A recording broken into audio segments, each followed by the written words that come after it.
നിങ്ങൾ അവനെ കളിയാക്കൊന്നും വേണ്ട. ഡാ പ്രവി, വീടിന്റെ കേസ് എന്തായാലും കൈവിട്ടു പോയി. ഇനി കല്യാണം അതെങ്ങനെയും നടത്തിയേ പറ്റൂ. അതിന് പെണ്ണിനെ കിട്ടണ്ടേ? നിനക്ക് പ്രേമിക്കാൻ പറ്റൂ? നീ നടക്കണ കാര്യമെല്ലാം പറ. ഡേ, ഞാൻ സീരിയസ് ആണ്. ഇനി ഇങ്ങനെ വല്ലതൊക്കെ നടക്കൂ. ഇല്ലെങ്കിൽ ഇതിന്റെ അമ്മാവനും ലൂയിസും കൂടെ എല്ലാം കുളമായി കൈ തരും. എനിക്ക് എവിടെ നിന്ന് പെണ്ണ് കിട്ടാൻ? ദേ നിൽക്കണ് മുനി, ഇങ്ങനെ പ്രേമിച്ചല്ലേ കെട്ടിയത് അല്ലേ? ഏത് പണി സൈറ്റ്? ഡേ പ്രവി, അനന്ത് പറഞ്ഞാലും കാര്യമുണ്ട്. നീ ഒന്ന് ശ്രമിച്ചു നോക്ക്, ഏതിനെങ്കിലും ഒരുത്തിയെ കിട്ടും. എവിടുന്ന്? പെൺപിള്ളേർ ഒരിക്കലും നമ്മളെ തേടി വരൂല, നമ്മൾ അവരെ തേടി അവരുള്ളിടത്ത് പോണം, മനസ്സിലായ? അതെവിടെ? ബോംബെയിലാണെങ്കിൽ എനിക്കറിയാവുന്നൊരു സ്ഥലമുണ്ട്. ഓയ്, ഇവന് കെട്ടാനാണ്, അല്ലാതെ മറ്റതിനല്ല. ഡേ, ഈ സന്യാസിയെ പിടിച്ച് വെള്ളത്തിൽ മുക്കടാ. എവിടെയാണോ കൂടുതൽ പെൺപിള്ളേരുള്ളത് അവിടെ പോണം, മനസ്സിലായില്ലേ? അതായത് വുമൻസ് കോളേജ്, ഉത്സവ പറമ്പുകള്, പിന്നെ കുളിക്കടവ്, റേഷൻ കട, കുടുംബശ്രീ യൂണിറ്റ്, അങ്ങനെ എവിടെയൊക്കെ. ഈ നരച്ച ഉറങ്ങാൻ കൊണ്ട് കൊല്ലേ കൈ ബാക്കി അങ്ങോട്ടും കൂടെ പോകാൻ പറയണം. പോവോ? നീ നാളെ തന്നെ ഇവനെ കൊണ്ട് ഈ സ്ഥലത്തൊക്കെ ഒന്ന് പോ. എന്നിട്ട് ഒരെണ്ണത്തിനെ റെഡിയാക്ക്. ചിലപ്പോ ഒത്താല ചെയ്യാം. ഒരെണ്ണത്തിനെ സെറ്റ് ചെയ്ത് കൊറേ ജീവിച്ച് പോട്ട്. ചെല്ല് ചെല്ല് ചെല്ല്. വാടാ പ്രവി, ഈ പറഞ്ഞല്ലേ നടക്കോട്ടെ. ഇനി ആ ഒരു വഴി നമുക്ക് നാളെ അവരുടെ കൂടെ അങ്ങ് പോയാലോ? എന്തിന്? ഇനി അവന് സെറ്റ് ആയില്ലെങ്കിലും നമുക്ക് ഓരോന്നിനെ സെറ്റ് ചെയ്തെടുക്കാം. എന്നാ വീട്ടിൽ ഇപ്പൊ പാന്റ് ഷർട്ടും കഴിവിട്ട് വരാം. ഇറങ്ങുവച്ചേ, ഇറങ്ങ്, വെളിയിലോട്ട് ഇറങ്ങ്. അല്ല പിന്നെ മനുഷ്യനായിട്ട് ചുറ്റിക്കണേലും ഒരു പരിധിയില്ലേ? എന്താ പ്രശ്നം? പ്രവി, എടാ 1 മണിക്കൂറായി ഈ കൊച്ചു ഈ വണ്ടി കയറിയിട്ട്. കൊറേ നേരമായി ചുറ്റുന്നു. അതിന്റെ എത്ര ചോദിച്ചിട്ടൊന്നും പറയണമില്ല. ആകെപ്പാടെ ഉള്ളത് ഈ കൊച്ചിന്റെ ഈ സാധനമാണ്. ഇത് ആരെങ്കിലും കൊടുത്തിട്ട് ആരും ഒന്നും പറയണമില്ല, അവർക്കൊന്നും മനസ്സിലാവണമില്ല. ഇതെന്തോന്ന്? അപ്പൊ നീ എന്നെ പോലെ എന്നടേ, എനിക്ക് ഇംഗ്ലീഷ് അറിഞ്ഞൂടാ. ഓ എങ്കിൽ ചേട്ടാ എടുത്ത സ്ഥലത്ത് തന്നെ തിരിച്ചുകൊണ്ടാക്ക്. എടാ ആകെപ്പാടെ ആ കൊച്ചിന്റെ കയ്യിൽ 110 രൂപ ഉള്ളൂ. 107 വരെ ഓട്ടായി. ഇനി തിരിച്ചു കൊണ്ടോ? എനിക്കെന്താ പ്രാന്താ? നീ ഈ അഡ്രസ് ആരെങ്കിലും ചോദിച്ചിട്ട് പറഞ്ഞാണ്? എനിക്കേ മനസ്സിലായില്ല, പിന്നെയാണ് പിള്ളേർക്ക്. ഇതെന്തോന്ന് എഴുതിയേക്കണേ? പോൾ സി വയലിൽ വീട് കുന്നം തോടിപ്പിയോ. വെൽക്കം. പിന്നെ ആ പോഷൻ ഇത് പോളാറ്റന്റെ അഡ്രസ്സാണ്. അടുത്ത് തന്നെ പോ. അതിന് എവിടെ? നീ എന്നെ അങ്ങ് കൊണ്ടുപോയാ മതി. എനിക്ക് വൈകുന്നേരം സ്കൂൾ ഓട്ടമുള്ള.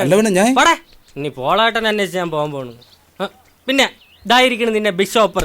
പൊന്നു കുഞ്ഞേ, ഇനി എന്റെ ഓട്ട കണ്ടു കഴിഞ്ഞാൽ വിളിക്കരുത് കേട്ടാ? പോട്ടാ. ഇംഗ്ലീഷ് പാക്കാൻ വയ്യാത്തോണ്ടാണ് ഈ പണിക്ക് ഇറങ്ങിയത്. ഇങ്ങനെയും ജീവിക്കാൻ സമ്മതിക്കില്ലെന്ന് വെച്ചാ നാട് എങ്ങോട്ടടേ പോണത്? പോളാറ്റന്റെ വീട് ഇവിടെ അടുത്താണ്. ഞാൻ കാണിച്ചു തരാം. സമയത്ത് കറണ്ട് ബില്ല് അടയ്ക്കല്ലോ, ഒടുക്കത്തെ ചൂട്. അമ്മാ കഞ്ഞായ ഇവരെന്ത് ചെയ്യുന്ന സൂക്ഷിച്ച്. പ്രവി, ആരുടെ കൂടെ? നിനക്കും കിട്ടിയാളേ പെണ്ണ്. അപ്പൊ പാട്ടും പാടി നടന്നത് വെറുതെ ആയില്ല, ഒപ്പിച്ച് കളഞ്ഞല്ലേ കള്ളൻ. ഈ കൊച്ചു നിന്റെ അപ്പനെ അന്വേഷിച്ച് വന്നതാ. എന്റെ അപ്പനെ? ഓ, ഈ കൊച്ചാ? എന്റെ അമ്മ അറിഞ്ഞ കൊലപാതകം നടക്കും. ഡേഞ്ഞു വാ. എവിടെ നിന്റെ അടുത്ത് എന്തെങ്കിലും പറഞ്ഞാ? ഇല്ല, ഒന്നും പറഞ്ഞില്ല. ഓട്ടോക്കാരൻ വഴി തെറ്റിച്ച് കറങ്ങി കറങ്ങി നടപ്പാ. കയ്യിലാണെങ്കിൽ സാധനമുണ്ട്. ഇനി എനിക്ക് പിറക്കാതെ പോയ സഹോദരി വല്ലതും ആയിരിക്കുമോ? ഇനി ആയിരിക്കും. പൊളാറ്റല്ലേ? അങ്ങേ രാവിലെ കുറ്റിയും പറിച്ചോട്ട് അങ്ങോട്ട് പോയി. എന്തായാലും ഞാനൊന്ന് വിളിച്ചു ചോദിച്ചിട്ട് വരാം. ആ കരിഞ്ഞ കളവന്റെ ഒരു ചായ ഇല്ലല്ലോ, പുല്ല്. ഹോ, ഇതൊന്നും അല്ലടേ. പിന്നെ പാവം വെറുതെ പിതാവിനെ സംശയിച്ചു. എന്റെ അപ്പ ഒരു പുതിയ ബിസിനസ് തുടങ്ങിയിട്ടുണ്ട്. ഈ കുടുംബശ്രീയിലെ സാധനങ്ങളൊക്കെ മറിച്ച് വിൽക്കണ പരിപാടി. ഈ കൊച്ചാ സാധനം കൊണ്ടുവന്നത്. നിങ്ങളെ കാണാത്തോണ്ട് അച്ഛൻ കുടുംബശ്രീയിലോട്ട് പോയിട്ടുണ്ട്. ആ ബാങ്കിട്ട് പൈസയൊക്കെ അച്ഛൻ അവിടെ കൊടുത്തോളാന്ന് പറഞ്ഞു. ഇങ്ങോട്ട് അമ്മ ലോഷൻ. ഞാനാ വിളിച്ചത്. വിദ്യയല്ലേ? മനസ്സിലായി. അവൾക്ക് സംസാരിക്കാൻ കഴിയില്ല. അതാ നിങ്ങൾ എന്ത് ചോദിച്ചിട്ട് മറുപടി പറയാത്തത്. പക്ഷേ ചെവിയേക്കാം. അത് മനസ്സിലായി. അതുമല്ല, ഈ നാട് അവൾക്ക് പുതിയതാ. അതാ വഴി തെറ്റിയത്. എന്തായാലും ബസ് കയറ്റി വിടാതെ എന്നെ വിളിച്ചത് നന്നായി. ഇവൻ പറഞ്ഞതാ ബസ് കയറ്റി വിടാന്ന്. പിന്നെ ഞാനാ പറഞ്ഞ വേണ്ട, അറിയാന്നുള്ളവരെ വല്ലതും വിളിച്ചിട്ട് വിട്ടാ മതിയെന്ന്. അതെന്തായാലും നന്നായി. ഓ, അതൊന്നും വേണ്ട, അതൊക്കെ എന്റെ സന്തോഷല്ലേ. ബൈ ദ വേ, എന്റെ പേര് അനന്തു. ഞാൻ പറഞ്ഞായിരുന്നല്ലോ. മാളു, പോ, വാ. ഓക്കെ, ശരി.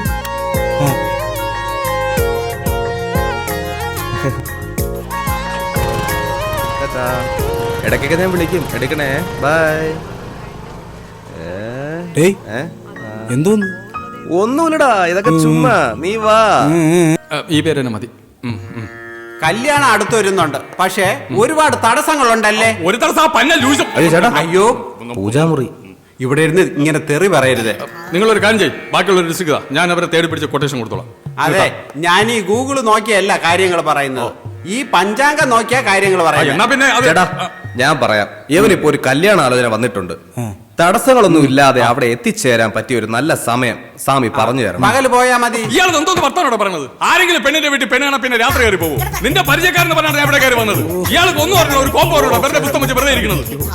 ചുമ്മാ വെറുതെ മനുഷ്യൻ. ഇന്നേക്ക് 3-ാം ദിവസം പോയിക്കോ, എല്ലാം ശരിയാവും. ദക്ഷിണ ആഫ്രിക്കയിൽ, ഇത് ഇന്ത്യ. ദക്ഷിണ ഉണ്ടാക്കാൻ വന്നിരിക്കുന്നു. മാമ ഇപ്പൊ കല്യാണം നടക്കുമല്ലേ? നടക്കൂല, എഴയും. നീ വാ. സെന്റിന് 1.5 ലക്ഷം ആണെങ്കിൽ തെക്കേകളൊക്കെ ആളുണ്ട്.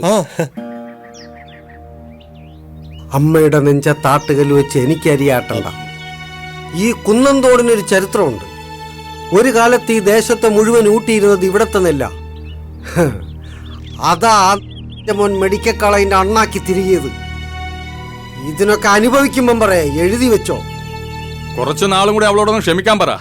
ഏതായാലും ഇത്രയൊക്കെ ആയില്ലേ? അതെ, എന്റെ ചെറുക്കന്റെ കല്യാണം ഒന്ന് കഴിഞ്ഞോട്ടെ. ഇവന് കല്യാണോ? എന്റെ കല്യാണം ഒന്ന് കേട്ടിട്ടില്ലേ? സിനിമാ നടി പോലത്തെ പെണ്ണിനെ ഇപ്പം കിട്ടും. അന്ന് ഞണ്ണാ വന്നേക്ക്. ഞാൻ ഉറപ്പായിട്ടും വരും. അല്ല, ഞാൻ പറയാനുള്ളത് പറഞ്ഞു എന്നുള്ളതേ ഉള്ളൂ. മെമ്പർ ഇപ്പൊ പോ, നമുക്ക് വഴിയുണ്ടാക്കാം. വഴിയുണ്ടാവും. ഇടവപ്പാതി ഒന്ന് കഴിയട്ടെ.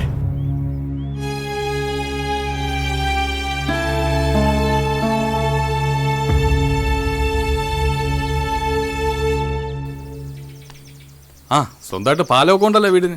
എന്തായാലും കോൾ അടിച്ചടാ. അളിയ, ഞാൻ ഒന്ന് മൂത്രം ഒഴിച്ചിട്ട് വരെ. അളിയും വെക്കും. ഓക്കെ. ആള് കൂടിയിരിക്കണം, അടി കിട്ടും തോന്നുന്നു. എന്താടാ അവിടെ ഒരു ആൾക്കൂട്ടം? നീ പറഞ്ഞ വീട് ഇത് തന്നെയാണോ? ആ, വീട് ഇത് തന്നെ. പോയി നോക്കാം. ഇനി അതിനെയും കെട്ടിച്ചു വിട്ടോ? ഇലതേ കൊണ്ടുപോകണം.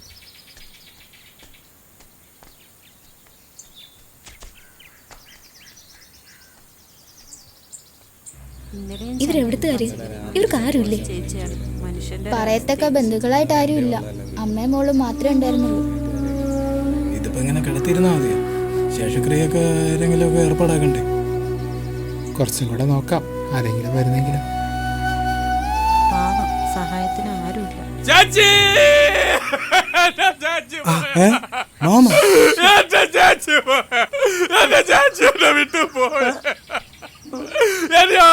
എന്റെ ചാച്ചിയെ കൊണ്ടുപോയ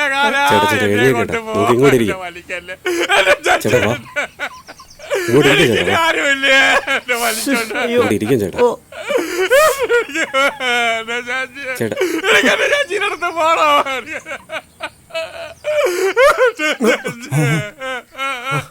അമ്മച്ചി, എന്റെ ചാച്ചി പോയി. അമ്മച്ചി, അമ്മച്ചി. പാവം തന്നെ. ഗോപാല, നിനക്ക് അവരെ അറിയാമോ? ഇല്ല. പിന്നെ എന്തിനാടാ കിടന്ന് നിലവിളിക്കുന്നത്? കാര്യമുണ്ട്. കല്യാണം നടക്കട്ടെ, അടിക്കട്ടെ. നടക്കട്ടെ. ശേഷക്രിയകള് അയ്യോ അയ്യോ, ആരോട് പറയാനോ ചാച്ചി? കർമ്മങ്ങളൊക്കെ ഇനി ചേട്ടൻ തന്നെ ചെയ്യേ. ആങ്ങളുള്ളപ്പോ മോളെ കൊണ്ട് ചെയ്യിക്കണ്ടല്ലോ. അതെ അതെ, നിങ്ങൾ ചെല്ലണം, ഞാൻ കൊണ്ടുവരാം. ആ ചേട്ടോ, ബാക്കി കാര്യങ്ങളൊക്കെ തയ്യാറാക്കി. അവരുടെ അമ്മയാണ് മരിച്ചത്. നീ വാ. കർമ്മം ചെയ്യണ്ടേ? ഞാൻ തന്നെ ചെയ്യണോ ചേച്ചി? ഇതിപ്പോ അതിന് വേറെ ആരും ഇല്ല. അങ്ങോട്ട് വാ, പോയി കർമ്മം ചെയ്തിട്ട്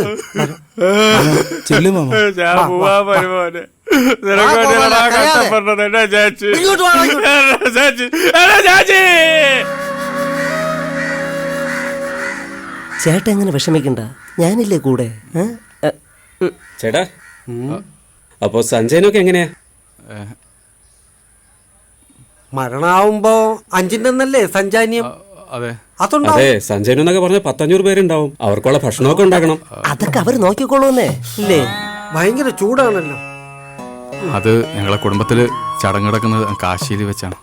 അവിടെ 10,500 പേർക്ക് ഞങ്ങൾ അന്നദാനമൊക്കെ കൊടുക്കും. അതാണ് ഞങ്ങളെ കുടുംബത്തിന്റെ രീതി. അല്ലേ? അത് നല്ലതാ, അത് നല്ലതാ. കാശിയിലൊക്കെ വെച്ച് അന്നദാനം നടത്തുക എന്നൊക്കെ പറയുമ്പോ ആത്മാവിനൊന്ന് കാശി കണ്ടതുമായി. അത് നിങ്ങളുടെ ഇഷ്ടം. ചൂടിനതായി പോവും. പിന്നെ പറയുന്നുണ്ടെന്ന് തോന്നരുത്. ആ 5 മാസത്തെ വാടക പെങ്ങള് തന്നിട്ടില്ല. യാത് പെങ്ങള്? നിങ്ങടെ എന്റെ പിന്നെ മിണ്ടാൻ കഴിയാത്ത കൊച്ചായതുകൊണ്ട് ഞാൻ അവളോടൊന്നും ചോദിച്ചില്ല. എന്താ പറഞ്ഞേ? മോളൊരു ഊമക്കുട്ടിയല്ലേ, അവളോട് ഞാൻ വാടക ചോദിച്ചത് നാട്ടുകാരെ അറിഞ്ഞാ നാണക്കേടല്ലേ. എത്രത്തോളം വരും? ഒരു 10-15,000 രൂപ വരും. അതൊക്കെ ഈ ചേട്ടൻ തരുമെന്നേ അല്ലേ? ചൂട് കൂടി കൂടി വരുവാണല്ലോ. വാ അങ്ങോട്ട് നിൽക്കാം. അയ്യോ പോണ അയ്യോ